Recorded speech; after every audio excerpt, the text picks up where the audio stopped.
Venezuela, y que, bueno, se resolvió con unos estrechones de mano que dio Uribe a los distintos mandatarios, entre ellos Ortega, Chávez y también Correa. Sin embargo, después de que se distendió el ambiente internacional, bueno, todavía se siguieron registrando algunos eventos de carácter noticioso que, bueno, da mucho que pensar. Fueron conseguidos dos colombianos que para aquel momento eran presuntamente guerrilleros en un hospital del estado Táchira. El Ministerio de Interior y de Justicia aseguró que no se trataba de ningún insurgente colombiano, que eran de ciudadanía colombiana, pero que no eran guerrilleros, y posteriormente la autoridad, creo que fue el vicepresidente o el ministro de la Defensa. El ministro de la Defensa, Dos Santos, dijo que en efecto sí eran guerrilleros colombianos. También después se supo que Chávez llamó a Uribe Vélez, el presidente venezolano llamó al presidente colombiano. Se supo que existía un fondo, casi que un fondo mutual de Marulanda en Costa Rica, y también fue detenido recientemente en Brasil y deportado a Colombia, alias Chupeta, un narcotraficante buscado desde hacía mucho tiempo. Le damos la bienvenida al internacionalista Rafael Hernández. Él fue presidente del Colegio de Internacionalistas de Venezuela y con él queremos conversar sobre estos temas. Bienvenido, buenos días. Muchas gracias por la invitación. Bueno, este problema yo creo que va a continuar a pesar de la reunión de Río, pero tal vez con menor intensidad de micrófono, es decir, de menos declaraciones, porque ya hemos visto cómo en Colombia el presidente Uribe y las declaraciones estas que usted acaba de mencionar del ministro de la Defensa de Colombia, donde se manifiesta que esas personas que estaban heridas en un hospital del Táchira no eran ciudadanos comunes, sino guerrilleros. Ellos aparentemente comprobaron la identidad, pero lo que también llama la atención es que estos guerrilleros hayan sido trasladados al hospital militar, tratamiento que no se le da a la mayoría de los ciudadanos, ni venezolanos, y menos extranjeros. Entonces quiere decir que ha arreciado el combate del gobierno colombiano contra la guerrilla. Por otro lado, también desde el punto de vista internacional hemos visto que la visita de Condoleezza Rice, la secretaria de Estado de los Estados Unidos, a Brasil, a Chile y a Colombia, pues ha traído ciertos resultados que no se dicen mucho en palabras, pero se expresan con actos. Allí en Brasil, el ministro de Relaciones Exteriores, Celso Amorín, luego de la visita de Condoleezza Rice, durante la visita, manifestó que ellos no declaraban ni pensaban en el estado de beligerancia para las FARC, las Fuerzas Armadas Revolucionarias Colombianas, e inmediatamente se ve que se deportaron a un narco guerrillero de nacionalidad colombiana a los Estados Unidos, alias Chupeta. Esto significa que no solamente con palabras, sino con acciones se está combatiendo el narcotráfico en la región suramericana. Por otra parte, la visita de Condoleezza Rice a Colombia, que se entrevistó con el ministro de la Defensa, eso también es un mensaje de que si este es el ministerio que está llevando a cabo la lucha frontal contra la guerrilla en su país, pues se está viendo que hay como un cierto acuerdo de combatir, no solamente por parte de Colombia, sino de los Estados Unidos, la guerrilla.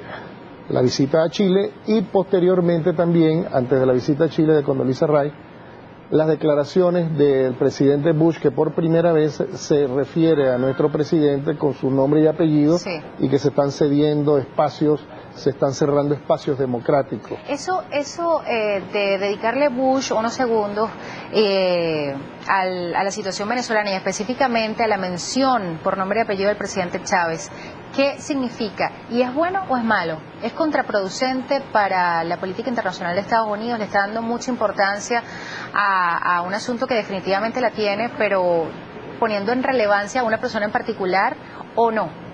Bueno, yo creo que eso, desde el punto de vista y sin nosotros estar metidos en la mente del presidente Bush, es una connotación bastante importante y delicada, porque ya al referirse al presidente de Venezuela y de hablar de la lucha frontal contra el narcotráfico y la posibilidad de conceptualizar nuestro país como colaborador con el terrorismo, pues es un paso más. Si hemos visto todo el pasado y de las acciones de Estados Unidos en América Latina, da la impresión de que estuviesen preparando algo, una intervención, no digamos militar, pero de alguna manera, porque ya al decidir, al mencionar por nombre y apellido a nuestro presidente y relacionarlo con el terrorismo y pretender meterlo en una lista de terroristas, de colaborar con el terrorismo, pues es como una evidencia de que ellos están frontalmente en contra del terrorismo y del narcotráfico. Ahora, el presidente de la República, Hugo Chávez Frías, demostró de forma muy elocuente, por decirlo menos, creo que es un eufemismo, pero no puedo decir más, que pues no importaba esa intención o ese interés en incluir a Venezuela en un listado de países que colaboran con el terrorismo.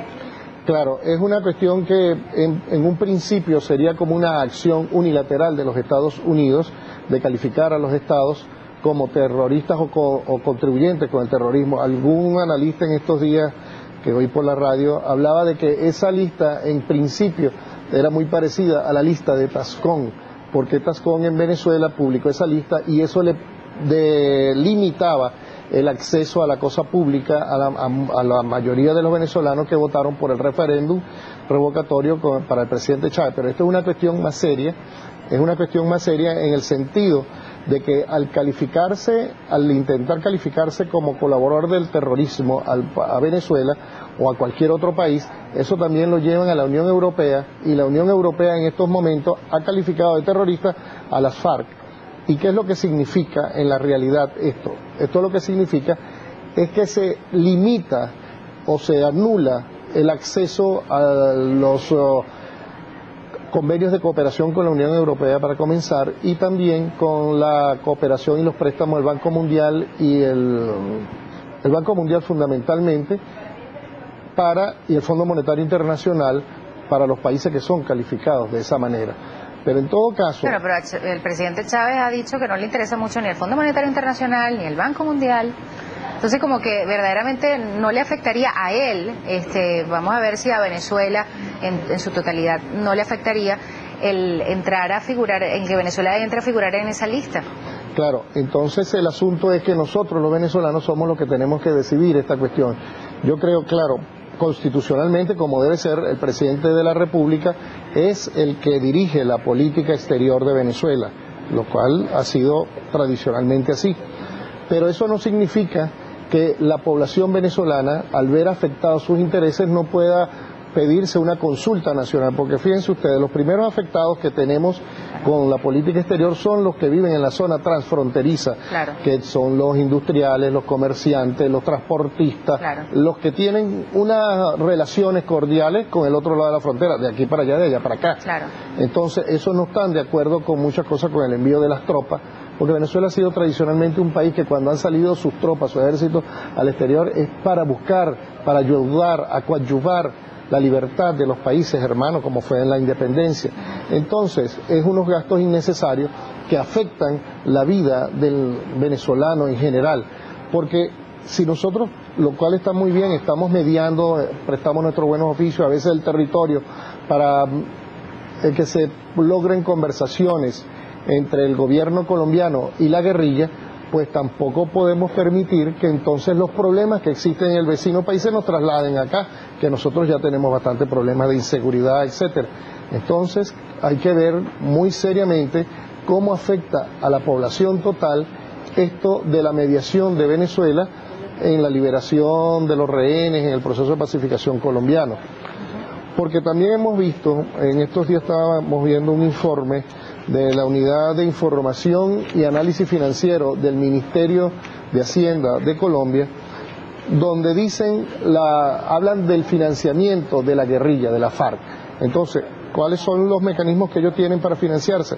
En primer lugar, los secuestros políticos, y en segundo, los secuestros extorsivos, es decir, solicitar dinero a cambio de la entrega de rehenes civiles que muchas veces no tienen que ver con el problema, la confrontación política, sí, que existe entre el gobierno colombiano y la FARC.